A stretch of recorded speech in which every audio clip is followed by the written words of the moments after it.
Well, good evening. Welcome to Community and Technology, where we connect the global community with news, information, and resources to hopefully help improve your life. I'm Stu Reid. I'm here with my co-hosts on UBI, our monthly show.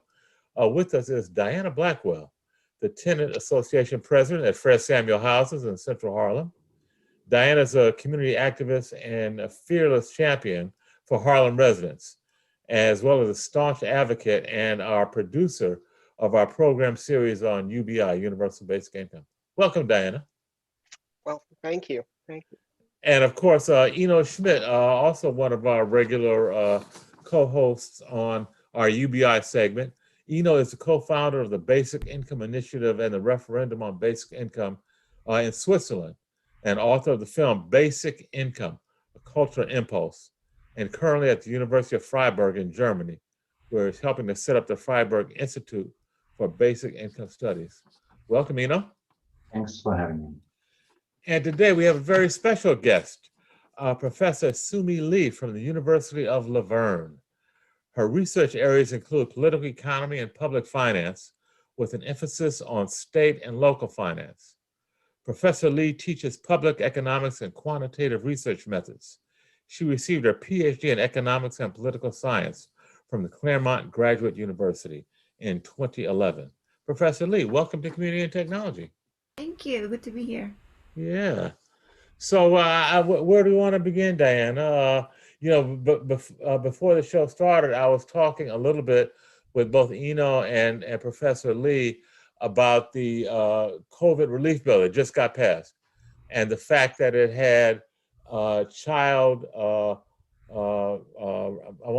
welfare is probably not the right word, but child assistance built into it, where there's child support for families of almost any income level, I think below $75,000 or $100,000, a stipend, monthly stipend for each child, kind of revolutionary for this country. Yes. Well, what do you think about that? Well, I'm going to let Professor Lee speak because I find her so interesting. I did meet her about 2 years ago at a actual conference here in New York. And I'm telling you, she's very interesting. She's doing some profound work, and I would like to hear from her. Well, I think it is tax credit, but we, as you said right before the show when we chatted about this child tax credit, was not refundable. But this is refundable. That means if you have like child tax credit, but you don't owe tax to the federal government anymore, you get the refund. So it's actual money that can be given back to taxpayers. And also this is like 90%, more than 90, it covers more than 90% of the households. And that is also a very big, significant change. And I mean, the Republicans oppose this bill, right? Because it has nothing to do with the COVID, and Democrats are gonna, make it permanent, even after COVID. But Democrats are obviously actually very excitedly say that, yeah, we are going to expand this program even after the COVID. So this is, they don't think it's temporary. They do want it to be permanent. And that is another significant change. And in the UBI community, we always talked about child allowance that the Canadians are implementing, and it's really close to that kind of program. And I welcome that program and the changes. Well, let me ask, do you think that's closer to a basic income, or help me, what was the other one you had taught me about? Not just a basic income, but a guaranteed, a guaranteed income. Would that be something like a guaranteed income versus a basic income? It is close. I think the problem, the difference between child tax credit, refundable child tax credit, and child allowance is that this program is through the tax system. So as Stu said before, you have to file a federal income tax to get it refunded. But a lot of low income individuals, don't think that they are qualified for, federal income tax refund, so they don't file taxes, right? So that could be a hurdle for this program. So Sumi, what you're saying is if you don't actually file, you don't get the credit or you don't get the allowance. Is that it? Yeah, a tax credit program requires tax filing. So what if you have children, you never filed income tax, and government doesn't know you have two children, and how are they going to find you, identify you, and give you the child tax credit? Okay, that makes sense. So that sounds like that's going to be a big education plan. Yeah. Because there's probably a huge population. When you think, Diana, of low-income folks who don't file taxes, who haven't filed taxes, are probably going to be intimidated by the very process. They are going to be, because this might be a way to identify who actually is living in wherever they are. When they didn't get them in the census, this might be the way they are going to track them down. So, if they try to avoid the census, not be counted, but you want the money for the, refund, you're going to be identified. And that's going to be a loss for them. But yes, I read something the other day that there is something similar to having for the children an actual savings for a basic income. In other words, a company is willing to put aside money for children's savings so that when they get older, they'll automatically have money to continue their education or do whatever they want. And they would like to initiate this as a basic income. I don't think it's an income, but it's a very interesting thing for the children. So, I guess we'll get more guidance once the bill is formally signed, and I know President Biden is talking about it. I think he's going to address the nation tomorrow evening, and talking about there's going to be a PR blitz by the administration to talk about the plan. Because I'm concerned that there are going to be a lot of folks, in particular, that whole low-income group that doesn't file taxes, that hasn't filed taxes, that is going to be really intimidated by the very process. And so I think we're going to have a lot of work to do, Diana, in our communities to help people through that process so they can take advantage of this allowance. All right. Looks like we have a new guest coming on, Elijah. Yes. Elijah Rooks, yes. Hello, Elijah. Yes, how you doing? Yes, I was invited to attend the meeting. Ms. Blackwell graciously invited me to turn on my camera real quick. My son in the background. Okay, there you are. Just briefly tell us who you are, Elijah. Introduce yourself, if you would. Okay, my name is Elijah Brooks. I am a director for a youth program here in Harlem. Work very closely with Ms. Blackwell. We help kids in the Harlem community as they navigate through sports, education, and help them to go on to college and other social endeavors that they might encourage to do. Okay. All right. So yeah, so we're in the middle of that, doing it right now. So that's kids walking in and out the office. So yeah, that's what we're doing now. Okay. Well, we were just talking just before you came on, Elijah. We were just talking about the child allowance or tax credit that's in this new COVID relief bill. And Professor Lee, she's a professor at the University of Laverne, was just explaining to us that you don't get an automatic payment. It's a tax credit, but if you don't pay taxes, you don't owe taxes, you still have to file, and then you will actually get a cash refund. Is that right, Soomi? Mm-hmm. So I was just talking to Diana. I think we're going to have, we don't know the details yet. I guess we will as they roll out the specifics of the plan. But I think we're going to have a big hurdle to get our community as low-income folks, many of whom don't file income tax or who may be intimidated about filing a tax. They're going to have to file in order to get this tax credit. 2 or 3. Okay. Yes. To get a payment, they actually get a cash payment, but they're going to have to file a tax return as we currently understand it. So I'm thinking we're going to have to keep an eye on that, and maybe Diana and Elijah come up with some ways to let our communities know what they have to do. Yes. Well, I wanted to let you know about, I call him Coach Brooks. He is someone who is very visible in the community. And I started sharing with him about universal basic income, which he had never heard. And the way I did it was through, and I really am grateful for, I live here in America, but he's the one who told me about Martin Luther King Jr.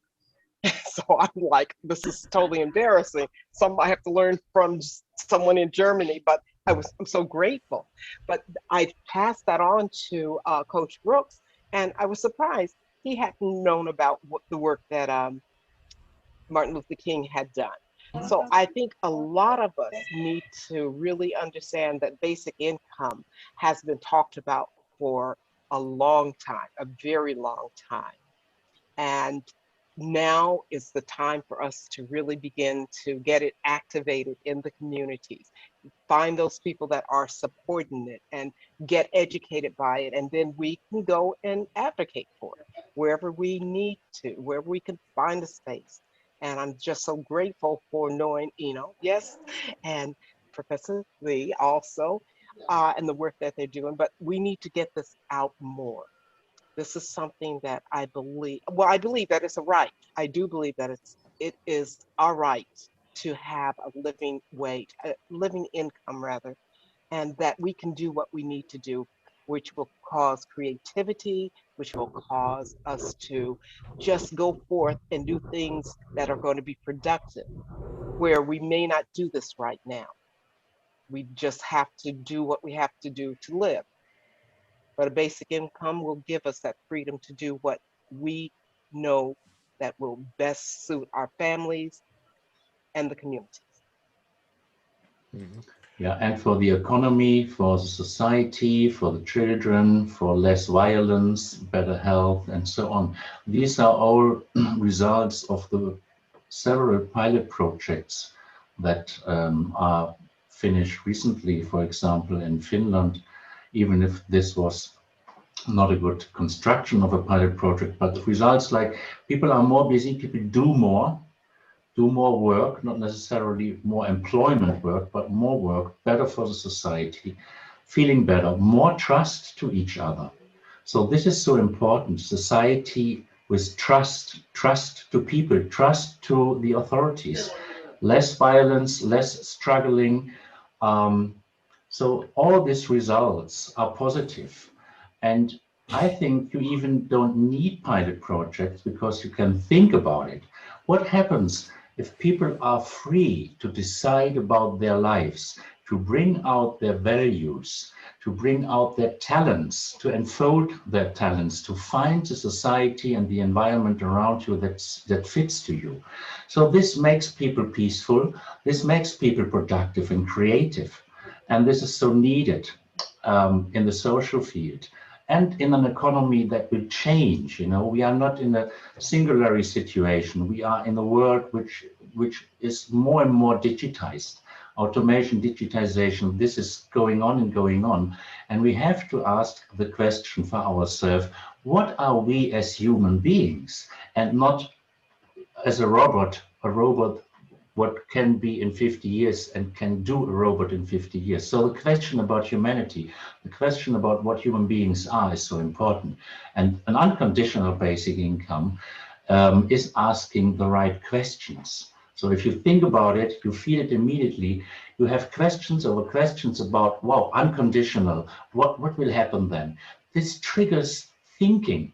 So thinking about society, about the world we want to live in, because it gives the freedom to think about it. It's not just the need to fight for your survival, which is so unhealthy for the people and unnecessary. We have everything. We are just lacking good ideas and individual brave thinking. Mhm. I'm wondering, Professor Lee, what your assessment is. I keep going back to this bill because to me it's really groundbreaking, and I'm wondering if you agree and if you will comment on does it look like maybe we're moving towards an unconditional basic income or guaranteed income with the passage of this bill, not just the child tax credits, but also the extension of the unemployment with the stimulus payments. And I suspect that we may not be out of this thing in 12 months. It may be re-upped again. And I think you mentioned that the Democrats plan to memorialize the child tax credit so that it's permanent. So do you see us perhaps moving in the direction of UBI here in the States? What's your assessment?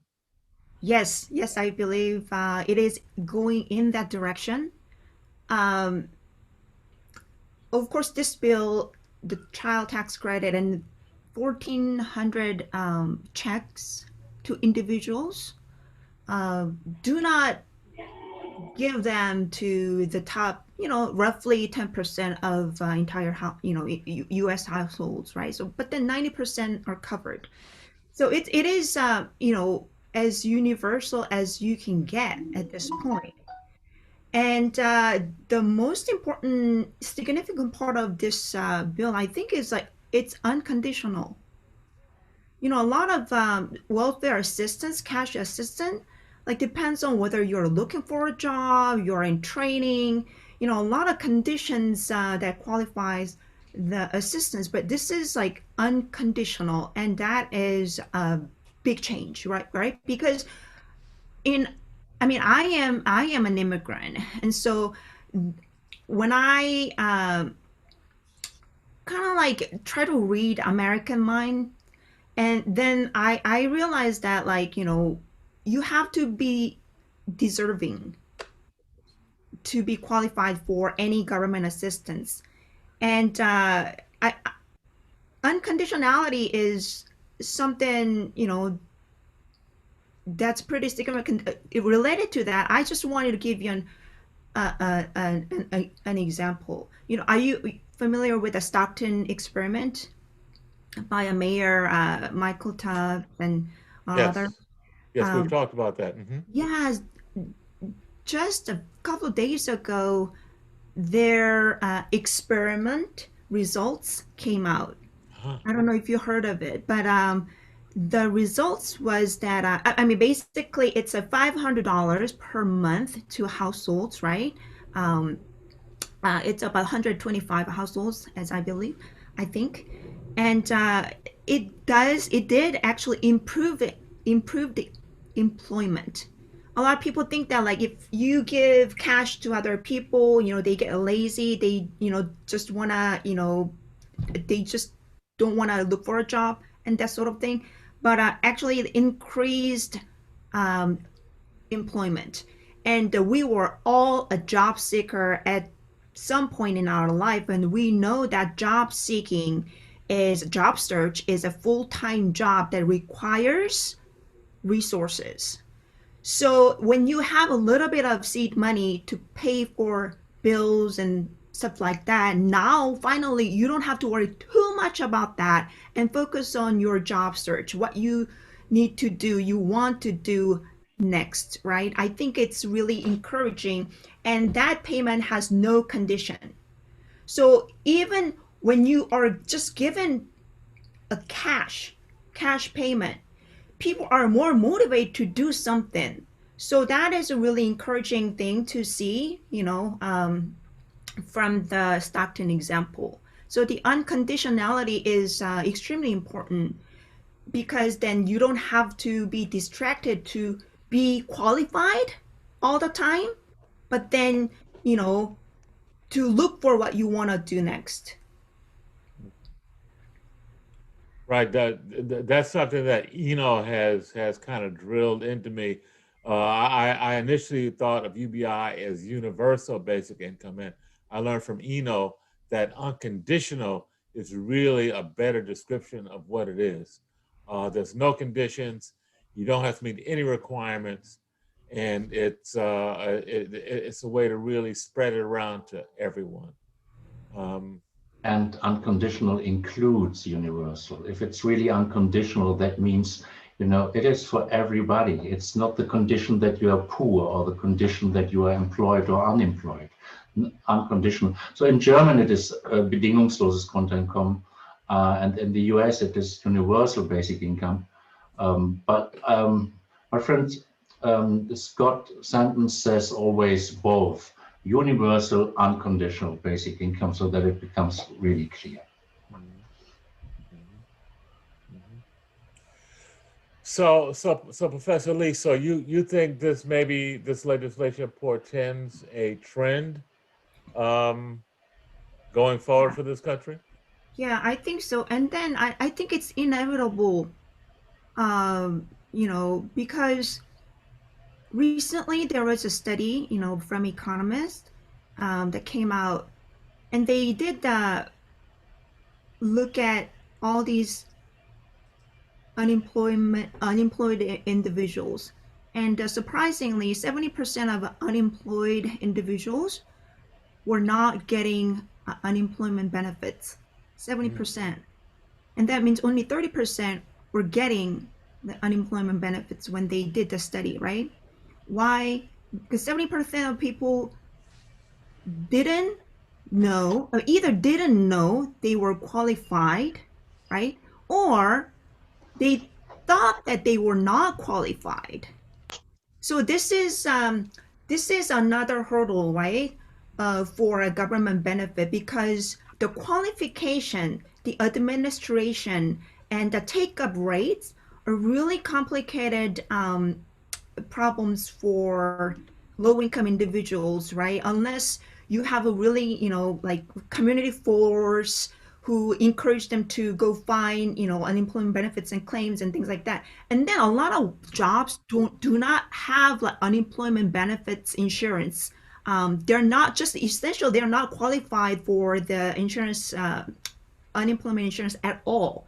So then when like economic shocks like this pandemic driven economic recession hit, then think about that. Okay, you lose your job, you have to know whether you're qualified, and then your job has to be, your work has to had been paying for the unemployment benefits as anyway, right? So there are a lot of like steps that you finally can get qualified and get the assistance. And it's only a 6 month, but we are in the pandemic for a year, and all the policies for a qualification depend on what state policies. So we have a really complicated system, because we're essentially federalism, right?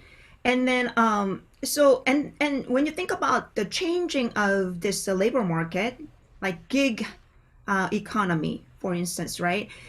This unemployment benefit system was built after the World War II, like imagining there's a family, there's a breadwinner. When he, usually the male, lose the job, then you are on unemployment benefits for 6 months until you get the job or get a job, right? So this system is built on a lot of conditions at that time. And when you get a job, then it could be a lifetime job for you. But right now, it's a lot of 3 part-time jobs for low-income folks. And this gig economy, when you become an Uber driver, but then the nature of the job and the quality of job is just completely different from the jobs we used to have, like, more than 80 years ago. So I would say the reason I see that our system will go to that direction to UBI is because the society just has to adapt to the changing labor market and the kind of jobs that we have now. Absolutely. It's the same worldwide. It's the same also with social benefits in Europe. In Switzerland, for example, it's around about 50% of the people that don't get that benefits and don't ask for it because it's too complicated for them. They are afraid of this undignified treatment, and they don't know that they can get it. And just to say this, in addition to what you said about the job market, the labor market, and the conditions of work today, just to say that in addition, if you want to get a job today, even a low-paid job, you have to tell the employer that you are so motivated for it, you love that business, you are interested in the teamwork, you have to play that role, that you are so motivated and you think this is so brilliant, it's your wish of your life to work there. So because intrinsic motivation is asked. Yeah, and that's true. So there's often a lie, but this is a true future of economy and enterprises, that you need people who don't do the job just because of the money. So this is to less. You need people who are motivated to learn in the job, to find solutions, to work with others, to identify with the goal of that company, to see a meaning in it. So this is all needed. Why is it? Because you need creative people, people who can think about themselves and decide about themselves, and having the ground, the space to make decisions, because we are more individual. So humankind is growing, is developing. And this is seen in the economy, that those companies who are successful always have this structure of giving trust to each other, giving the space for your decisions and your responsibility for your part, and so on and so on. And so you see, an unconditional basic income fits so perfectly to what we have already in the economy if you want to be successful. So give that basis. And it's one point, some people don't see that. First, you need an income, then you can work. So first you need to live, you have to have an income to be safe, and then you can go into the work. It's not the opposite. So the opposite is 200 years ago, when people just delivered the results of their work to the market and lived self-supplying. So today, it's obviously everybody needs an income. It's regardless whether you're working or not. It doesn't mean anything for that. You need an income because you are supplied by people who do all the things you can't do, and you are doing things for others. So we are living in this world. And it's, what I want to say is, it's obviously, it's logical, it's needed, it's the only unbelievable thing is that people don't understand that we have to have an unconditional basic income, so that they don't get the idea, because it's just normal. It's not spectacular, it's normal. Okay, we're for our viewers and listeners out there, this is WHCR 90.3, the voice of Harlem. This is Community and Technology, and we're doing our monthly show on UBI, Unconditional Basic Income, with our co-hosts and producers, Diana Blackwell, Enno Schmidt, and special guest, Professor Soomi Lee.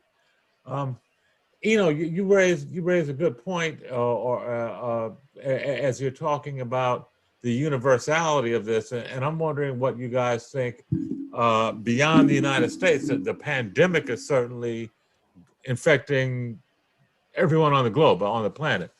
So, there's economic impact around the world because of the pandemic. Do you guys see any UBI efforts in other countries as a result of the pandemic? And is there a larger, perhaps, global trend towards UBI? Well, yes, of course, it's global, it's worldwide. So I think with the UBI, we are in a situation now. People can think the UBI for dignity and all the values we are talking about, to set people more free, to decide about their lives, and so on and so on. This is one side. The other side is you can also misuse such thing calling universal basic income UBI by using it to keep people at home, keep people out of society, out of contact, out of jobs, keep them out, staying at home, having control over them, so needing, taking the data of them, paying out an unconditional basic income in a digital currency, where you see what is where the money is going to, what the people are buying, so judging the people. And this is close to the Chinese model, where you have credit points. You are always watched and get credit points by your behavior. So you can misuse this so-called, then also called UBI, for more control, for excluding people from power, from capital, from economic activities, and keep them quiet, and having control over them. So this is another thing. So with this idea of one world government and digitization as the really most best thing ever, transhumanism, so technical improved people, there are a lot of such ideas.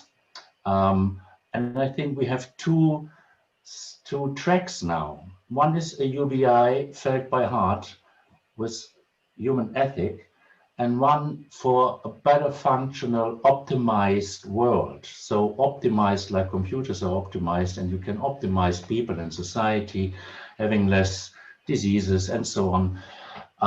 So these are two tracks, I think. And the global movement, I'm a little bit skeptical when people always are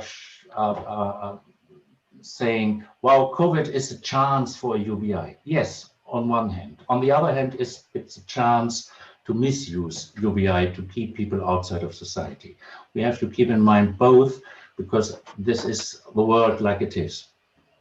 Yeah, you know, there's a lot of conversation I see online about the COVID pandemic being a chance for a global reset in terms of the global economy and restructuring and reorganizing the global economy.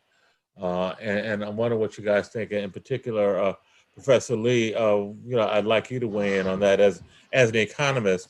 I know that Enno mentioned China. I know that they are kind of at the forefront of the experiments in digital currency, and they're talking about maybe going to a digital currency. And the flip side of that is some of the stuff that Enno just mentioned as a way to track and monitor behavior.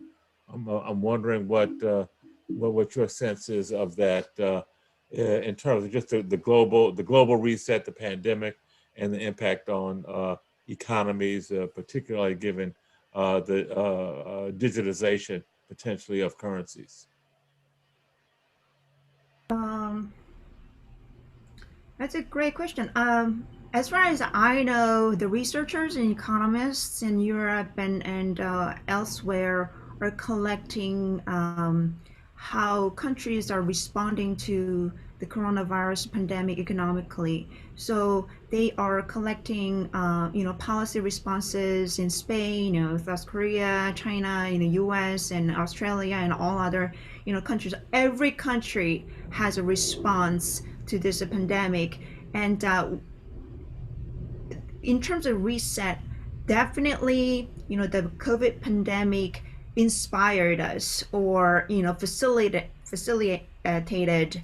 the conversation about how we organize the economy in the 21st century. So we think that this is temporary. We're gonna get out of this in a year or so, and whatever. But definitely, this is the moment that made us think about the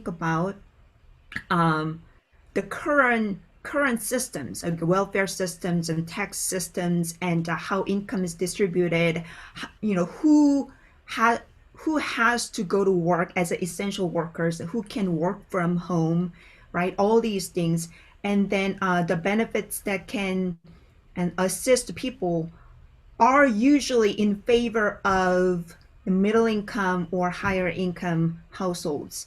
So definitely it made me think that current system is definitely built for the middle and higher income households. It's not in favor of the low income households. And so, as I said, like the changing of a labor market and 20th century based welfare system and economic system are not compatible. So that's why I think a lot of people are interested in the UBI policy as an alternative, or at least something to think about. So I think it's positive that UBI. I mean, a lot of people have a hope for UBI and reset, but as you said, like in this COVID bill, there is a little bit of, I mean, there's a significant actually step forward.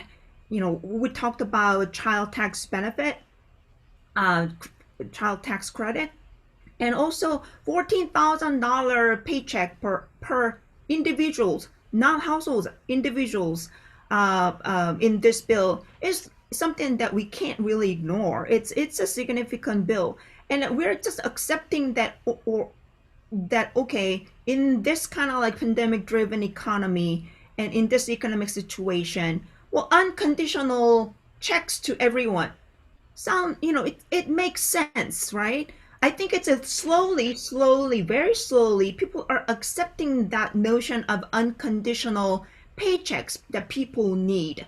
I think the movement, any movement, is all about normalizing it, right? Like gay marriage, women's voting rights, and whatever. Now we think that, of course, gays have the same rights. Of course, women has voting rights. But it's all about talking about it, thinking about it, promoting it, even if it sounds a little absurd. We just need to keep talking about basic needs for people, and everyone needs income, at least the minimum income to survive.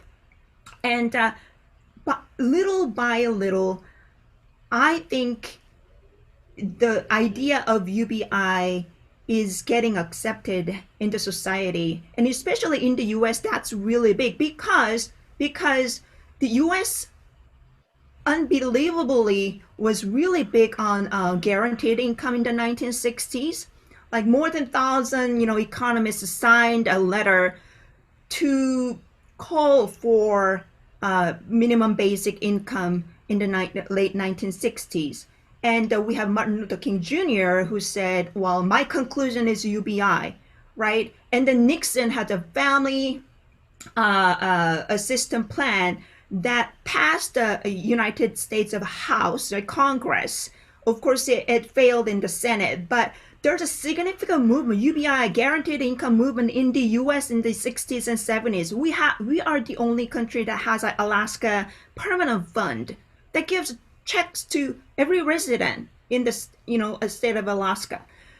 It's a model for the UBI policy that was talked about. So I think this is kind of like a significant moment in the United States, that we can kind of look back the history, what we were thinking, and we are going to that direction once again.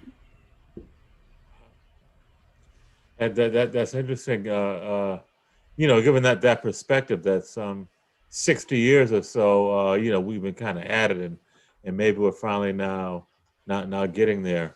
I'm wondering. I know both Enno and Diana have talked about local currency, developing local currency, community-based currencies as an alternative to the national fiat, if you will. And I'm wondering how that plays into UBI, and in particular, some of the concerns that I've recently read about China and their movement to a digital currency. What do you guys think now? I mean, what's your perspective on that? And is that something that maybe we can talk about on a community basis? I know, Diana, you had talked about maybe doing something in Harlem and trying to get something going. How does that play into the context of where we are today? Well, for digital, I'm still not too keen on that. I think Enno had mentioned more of that. I'm not so much on digital? Well, it's the same with me. It's not my favorite. It's just because the people we talk with, and in particular Albert Wenger, who is a good friend of mine, and the people from the Freiburg Institute for Basic Income Studies, where are two teams now, brilliant teams, working out cryptocurrency and basic income. So basic income paid out by regional complementary cryptocurrencies. This is interesting, but my feeling, or what I think, is the reality is faster. So we talked about implementing a basic income by a cryptocurrency, complementary currency in that region north of New York City. I forgot the name. And it's good to have it in Hudson, yes, right? In Hudson. Yes, so Hudson. It's good to have it in a region where people gain more warmth, social relationships by such a currency in that region. So that brings people better together. People buy goods and services from the region. They are independent and they can decide about how this money is working, what the rules of this money are. So this is all good. But to see what the state is doing in the US, for example, and in other countries, is more interesting. So because this has more power and it's faster. And I think it's interesting, cryptocurrencies, complementary currencies for UBI. And it's interesting to think about modern money theory, for example, and delete the job guarantee of that model and implement basic income, universal basic income, as that cash flow in the society where the state can create money as much as it wants, giving it via basic income in the population and the circulation, taking it out again to control inflation by my favorite value-added tax. These are all interesting ideas, models. We are researching on it in Freiburg, but finally, the society, the politics, currently, they are faster, more interesting, better. I just want to add this. Sorry. No. Go ahead. Okay. Now, I just want to say, when we talk about the cryptocurrency or some other type of currency, until you have a well-established program, a project, I don't believe it's going to work. I mean, it would have to be something that is solid in its, establishment, because who's going to use it? Where's it going to be spent? Who's going to buy and give it to us? So that would be something I think once the program is established and running well, that we can discuss. It needs a lot of work, and it needs what, who was it? Susan talked with us, Yes. And she said that they have so many talks, meetings, and so on with the people there in the region and in that town. So, and that is necessary, that the population is involved, the people like to do it. It is an activity, it's a performance. It's what the people like to do. So then you can do it. You cannot do it by starting and having a poster, please come with me or something like that. So it needs to be a movement, and then it's fantastic, it's fine. I know I was involved a bit in implementing complementary currency in a region in Germany, in Bavaria, and up to a certain extent, it worked good. And then that's it. So it was very intelligent, it was backed by a bank, it was on the high level of technique, and so on and so on. And at the end, let's say 5% of the population in that region used it, and the other not. So it doesn't become big. It doesn't have that advantage and benefit and so on. It is more that you like to do that. It is more joy. It is more an improvement of your life. But it's not really an improvement of economy. It is not what people tell you what it is. But we have to think about money. So this is interesting, that we understand that money is not given by God. Money is our democratic tool to exchange, to exchange values. So that money is not a good, money is not gold, money is an agreement, money is trust, and money at the end is a democratic document for a right to get things from others.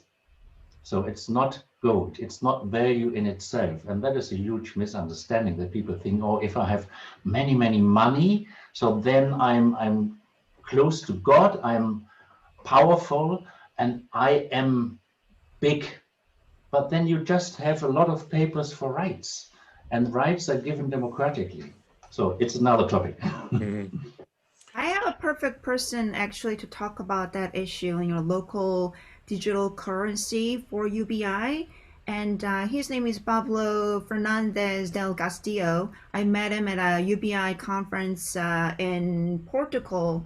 And he works for the European Commission as an interpreter, but he's originally from Spain. And he built this platform, digital currency platform, for a local area where he's from.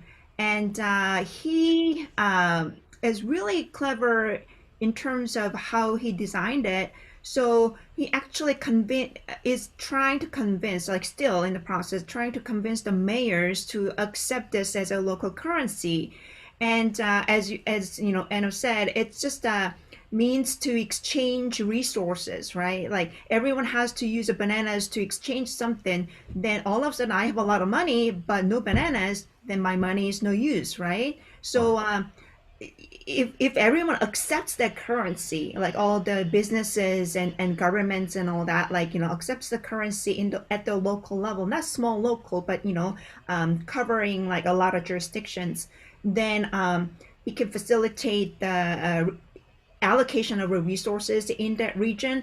And then he also created some sort of like a discount. So when you get the income and when you don't use it, then the value goes a little down by little.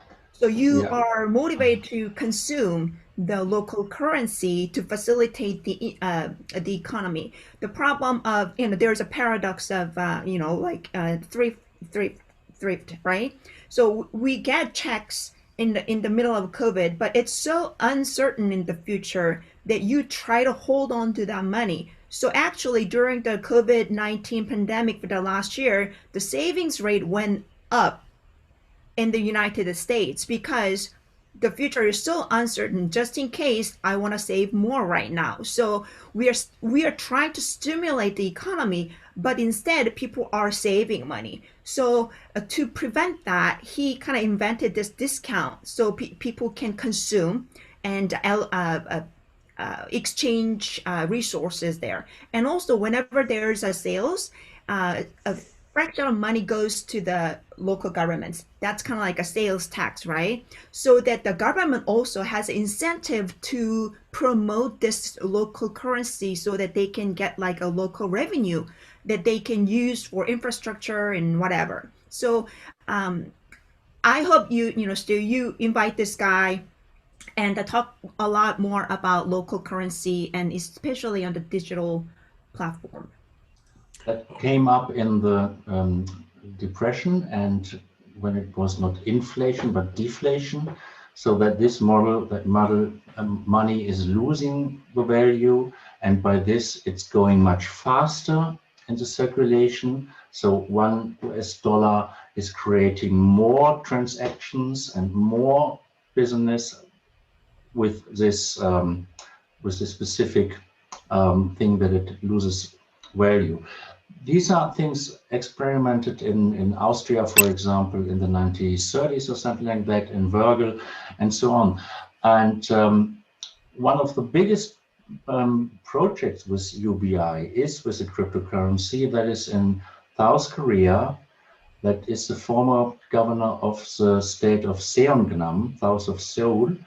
And he is giving, it's running now, to 125,000 young people in the age of 25 a youth dividend. So his concern was that for the young people in South Korea, the situation is worse. So because they are all good educated, very well educated, but there are no longer the jobs for those people. So they have automation too, they have good education, but then there is no future. And those young people need time to reorganize themselves, to reorient, to look what can they do else, and what should their life be. And this is done by like a cryptocurrency. In that state, it's in that state of Seongnam, I think it's Seongnam, and it's a number of 125,000 people. So it works. And there are some projects like that. But at the end, I think what we see in the United States now is more interesting. Mm-hmm. Okay, well, we're coming to the close of our show here, so I'd like to ask for any final comments before we close out. Let me start with you, Professor Lee. Any final thoughts on UBI and where we are today? Well, first of all, thank you for inviting me over here today. And it was a really exciting time because the COVID relief bill was just approved, and then it's going to President Biden soon on Friday. It's not a total reset, but I think it's important to think about how, the current system, the existing system, and the conditions 100 years ago, the conditions for the current system, and whether there is any changes that we need to pursue, right, to change the current system, because it's based on like 20th century labor market and then family structure and all other things. So with that, again, thank you, and I'll hope to see you again. Thank you. Sure you will. Enno, any final comments? Yeah, just to add on that the UBI is the first and the only positive big vision of the 21st century, and the shot to the moon in a social revolution and social progress. So this is the vision of our century, and not only because it's money, but because it is asking the questions that are necessarily to be thought about. So that is why I think a UBI is much, much more than just money. It's an enlightenment of our time about the situation of work and so on and so on and so on. And that is what it makes it so important. Thanks. Okay, thank you, Enno. Diana, you have the last word. Okay, well, thank you. And Professor Lee, thank you very much for a last minute shoe-in. You're perfect. You're perfect. And I just want to thank you because I understand from what you said that, I think the word stimulus, stimulating the economy, is what I heard from your message. And I really appreciate that. It sounds like that check will stimulate the economy through what we're going to do with the children's part of the stimulus package. And I understand that you're going to refer someone to us to talk about this cryptocurrency, and I'm excited, and I will hope that you'll join us again in the future. Okay, well, thank you all. This has been Community and Technology, our special UBI edition with my co-producers, Enno Schmidt and Diana Blackwell, and special guest, Professor Soomi Lee. Thank you all for joining us. Talk to you soon. And thank you, listeners, for tuning in. And thank you to Brother Elijah, who had to step away. Hopefully he can come back again. Thank you. This has been Community and Technology on 90.3 FM, the voice of Harlem. Thank you. Good night. Good night.